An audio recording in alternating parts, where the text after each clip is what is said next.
is best placed to meet these needs going forward. And that's my ex officio report. Thank you, Ms. Cheese. Mr. Nickerson? I attended the Parks and Rec Committee meeting last week. Always a lively discussion in that group, and they do such good work. And I'm also on the executive committee of the senior class graduation party, and they're off and running. I want to remind citizens and crafters and people who like to spend a lot of money 2 days after Thanksgiving that their annual craft fair, it's held at the high school on November 30th, the Saturday after Thanksgiving, to support the senior class graduation party. If y'all come on out, It's always fun, too. it's a good time. It is. Poinsettias will be for sale, wreaths for sale, and all sorts of crafts. Thank you. I attended the Capital Improvement Committee meeting as we're beginning to gather those projects for which will be under consideration by the boards and the community for capital investment. So Ms. Timothy is timely with regard to that.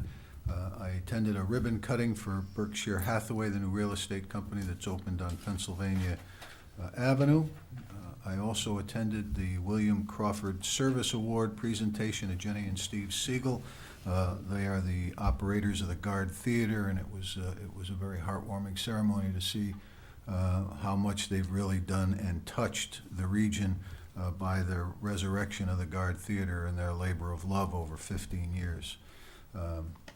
I did on Veterans Day attend a number of school ceremonies at the middle school and the Nyack Center School, and also at the town green. It was nice to be able to honor all those veterans on that day.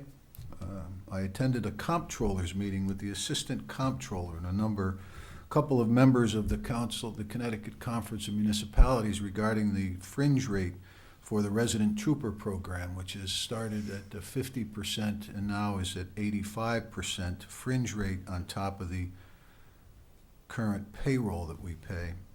I have never been able to understand that. I've been an outspoken critic. This is my third year in a row that I've met with the comptrollers for them to try to explain to me how that's possible. As an employer, in both the town and my private business, I can never balance those monies to figure out how fringe can be 82%. And the good news was they said that next year it's going to reach 92%. So soon we will have the opportunity to pay 100% in fringe on every dollar that we pay for the resident trooper. And the important part, and the reason I bring this up, is that this meeting we were able to get at the real reason why this is really happening. Because during the negotiations with the unions, and there is 19 years left on this particular deal that was made, incorporated in the fringe rate was a percentage of that is to be repayment for the unfunded liability for the Connecticut State Pension Employees Fund.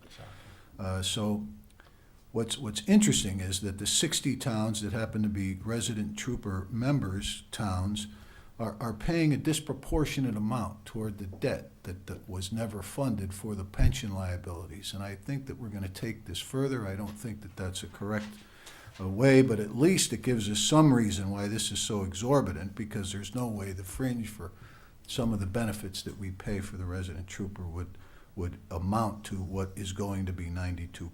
So we are working on that and hope that we're able to move that forward. We did meet with the dispatch committee. Billy Allen, who is our representative to the New London Waterford Committee, is working hard and doing a good job, as they all are there. So their implementation plan is moving forward and will be presented to this board at I believe the second meeting in December.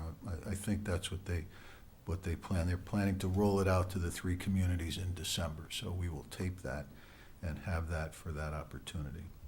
I attended the Rotary luncheon honoring veterans, and I was at the DEEP in support of the Crescent Beach Association's initiative to help repair the bluff that got damaged in Hurricane Sandy. They have a number of dollars coming from FEMA, and we're working hard to get a DEEP permit for that repair, and not only to protect the property there, but also to provide the very enjoyable public access that path provided for many years. I am a member of the Education Subcommittee from the Moore Commission, which is Municipal Opportunities for Regional Efficiencies, and I attended the first meeting there, and I'm working in conjunction with the Superintendent Lombardo to bring those education mandate issues forward to this committee in hopes that we can get some relief. Specifically, the $133,000 that we're anticipated to spend this year on the mandated teacher evaluations. I attended the annual meeting of the East Lyme Public Trust, and also the Water and Sewer meeting, a couple of Council of Government meetings, this Connecticut Conference of Municipality Legislative meeting. There was a Route 11 meeting today that I attended, where they may be considering starting at the interchange of exit 75, but there is actually some activity there, but we're still a long way off. And then finally, I chaired a meeting for the interested parties about improving the rail corridor from New London up to Stafford Springs, which I believe is a true economic development opportunity, as it will tie the Port of New London with train service up to a broader east-west railroad line that would be able to eventually not only go east and west, but north to Montreal for freight, and the experiment with passenger opportunity, picking up the casinos and the universities. So I think that is an initiative worth exploring. The Massachusetts Department of Transportation is funding a study, and they have been generous enough to include this Connecticut corridor in their study. So the Department of Transportation for the state of Connecticut is supporting it, but it's being funded and paid for by the Massachusetts Department of Transportation, because this is a truly intrastate initiative. I am scheduled to attend the Darrows Ridge Homeowners Association tomorrow evening to meet with them and to hear their concerns that they have up there. And then finally, I would just like to add that while many of us would like to respond to the fantasies and half-truths that sometimes get brought up to us at these meetings, it's best not to. So that is my report. Any further comments? Public comment? Anyone like to speak to the board under public comment? Is there a selectman's? You Oh. did get one. Camille. I thought I saw you shake your head. No? Just quick. Okay. Well, no, I went to turn around to see if anybody else wanted Okay. to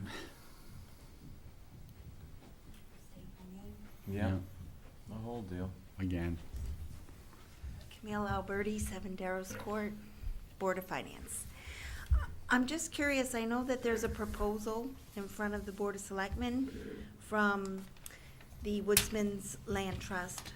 And I know that if it passes the Board of Selectmen, it will then come to the Board of Finance for consideration and approval.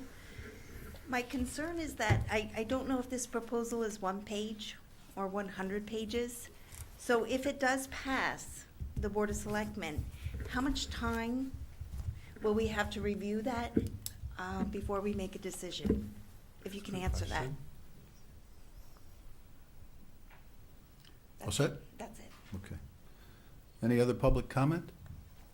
Then under Selectmen's response, we can say that the Board of Finance can show its due diligence and take as much time as it needs to make any decision that it would like.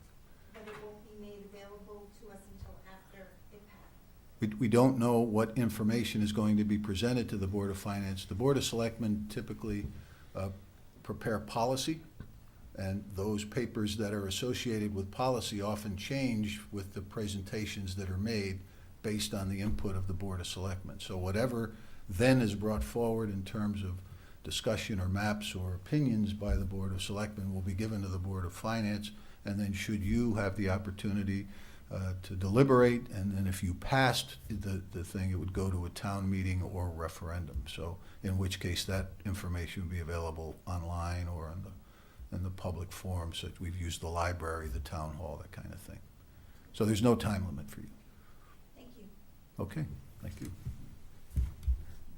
Any other selectmen's response? All those in favor of adjournment indicate by saying aye. Aye. Thank you very much for coming. Thank you night. for watching. Thank you to my savvy technical advisor down there who does a wonderful job keeping us online.